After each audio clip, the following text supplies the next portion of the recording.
Guys, welcome back. मैं वर्षिना आज आप लोगों को अपनी लाइफ की एक स्टोरी बताने जा रही हूँ। गाइस, एक बार मेरी लाइफ में एक ऐसा टाइम आया जब मैं इतनी ज्यादा सैड हो चुकी थी। मतलब मुझे लगने लगा था कि यार सब खत्म होता जा रहा है। जैसे कि कई लोग होते हैं, सोच लेते हैं कि अब तो सब खत्म हो गया है, लेकिन दरअसल जब हमें ऐसा लगता है कि अब सब खत्म हो रहा है, एक्चुअली में तभी सब स्टार्ट होता है। खत्म की जगह वो शुरू होने लगता है। लेकिन ये चीज मुझे बाद में समझ आई। सो गाइज, एक टाइम पर मुझे ऐसा फील होने लगा था, मुझे ऐसा लगने लगा था कि मेरे घर वाले भी मेरे अगेंस्ट हो चुके हैं। ना तो वो मेरी फीलिंग्स समझते हैं, ना ही उनको मेरी बात में कोई इंटरेस्ट है। और जैसे कि घर वालों में सभी, मेरी माँ, बहन, भाई, पापा, सभी लोग मतलब मेरे बिल्कुल खिलाफ होते जा रहे हैं। साथ ही साथ मेरी एक बेस्ट फ्रेंड थी जिसका नाम निशी था, और उसका एक बॉयफ्रेंड था, उसका नाम जॉनी था। एंड गाइस, जॉनी और निशी, हम तीनों ही और हम तीनों काफी अच्छे फ्रेंड थे, मतलब बेस्ट फ्रेंड ही थे। लेकिन मेरी जो बेस्ट फ्रेंड थी, जॉनी से भी ज्यादा वो मेरी निशी बेस्ट फ्रेंड थी। तो एक बार क्या हुआ कि जो मेरी बेस्ट फ्रेंड निशी थी, उसका जो बॉयफ्रेंड था, वो अक्सर ही मुझसे बातें कर लिया करता था अकेले में। जैसे कि कुछ अपनी और निशी को लेकर कुछ बात उसको शेयर करनी होती थी, तो वो अक्सर मुझसे कर लिया करता था। या फिर जब निशी और जॉनी की लड़ाई हुआ करती थी, तब भी वो मुझसे काफी सारे सजेशंस ले लिया करता था कि मुझे क्या करना चाहिए, मैं निशी को कैसे मनाऊं, वगैरह वगैरह। तो इस तरह से हम दोनों के बीच भी काफी ज्यादा अच्छी बॉन्डिंग थी। लेकिन एक टाइम ऐसा आया कि जब निशी को लगने लगा कि मैं जो हूँ जॉनी से ज्यादा ही क्लोज होती जा रही हूँ, तो उसको ये बिल्कुल भी पसंद नहीं आया। एंड गाइस, एक बार जॉनी ने मजाक में, ये मैं नहीं जानती कि शायद वो मजाक था या फिर उन दोनों के बीच कुछ बात ऐसी हुई थी, लड़ाई थी या क्या बात हुई थी, कि जॉनी ने एक बार मजाक में ये बोला कि तुमसे अच्छी तो वर्षिना है। एंड गाइस, ये बात सुनकर तभी से निशी ने जॉनी से जो है ब्रेकअप कर लिया। उसकी लड़ाई हो गई और उन दोनों के बीच काफी ज्यादा बात बिगड़ चुकी थी। एंड जो मेरी बेस्ट फ्रेंड थी निशी, वही अब मेरे इतनी अगेंस्ट हो चुकी थी कि वही मेरी सबसे बड़ी बेस्ट दुश्मन हो गई थी। जी हाँ, तो मैंने सोचा यार, मतलब ये टाइम मेरे लिए बहुत बड़ा ही सीरियस वाला टाइम था कि यार मेरी बेस्ट फ्रेंड थी, इसके साथ मैं ज्यादा से ज्यादा टाइम स्पेंड करती थी, वो मेरे खिलाफ हो चुकी है, अब मैं क्या करूं, मुझे कुछ भी नजर नहीं आ रहा था, उसको कैसे मनाऊं, कैसे समझाऊं। वो कुछ भी सुनने के लिए तैयार नहीं थी। उसने मेरी कॉल्स उठाना बंद कर दिया, मुझसे मिलना बंद कर दिया, हालांकि उसने मेरे से बात करना ही बंद कर दिया।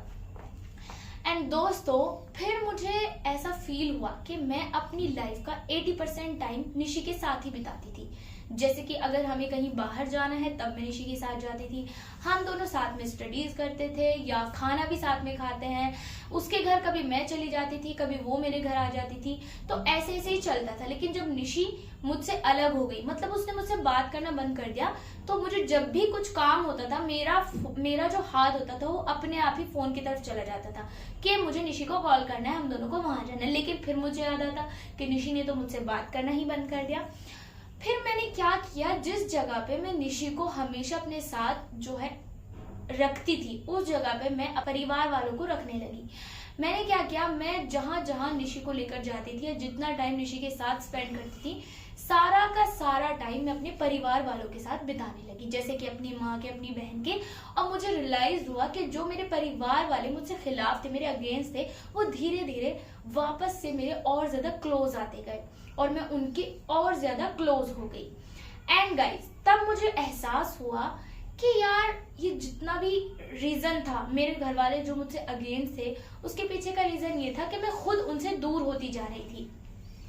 मतलब मैंने ये कोशिश ही नहीं की कि मैं उनके जितना पहले क्लोज थी उतनी क्लोज हो जाऊं, क्योंकि मेरा सारा टाइम उनके लिए था ही नहीं। मैं सारा टाइम अपनी फ्रेंड के साथ स्पेंड करती थी।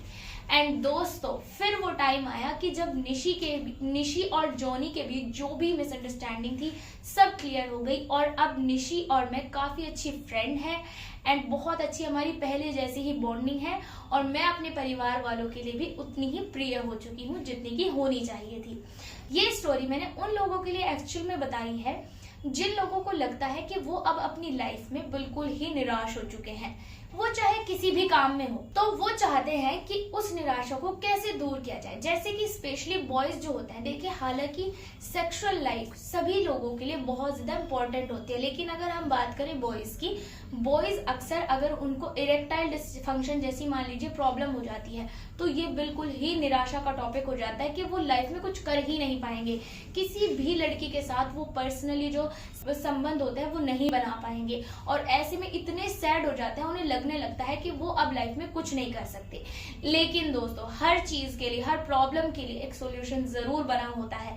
सो गाइज, ये है वो बेल सिलिकॉन स्लीव। अगर आपको इरेक्टाइल डिसफंक्शन की समस्या है और आप बिल्कुल निराश हो चुके हैं, तो इसके इस्तेमाल से, इसको पहनने से आप बहुत ही इजीली अपनी फीमेल पार्टनर के साथ, अपनी वाइफ के साथ या फिर अपनी गर्लफ्रेंड के साथ काफी ज्यादा अच्छे से मिलन की क्रिया को कर सकते हैं। तो अगर आप इसके बारे में ज्यादा जानकारी चाहते हैं तो आपको वीडियो में एक नंबर दिख रहा होगा, तो दिए गए नंबर पर आप बात करके इसके बारे में पूरी जानकारी ले सकते हैं। तो दोस्तों, लाइफ में निराशा जैसा कुछ नहीं होता, बस आपको हार नहीं माननी चाहिए, कोशिश करते रहना चाहिए। सो मिलते हैं अगली वीडियो में, तब तक के लिए thank you so much, thanks for watching and bye bye, take care.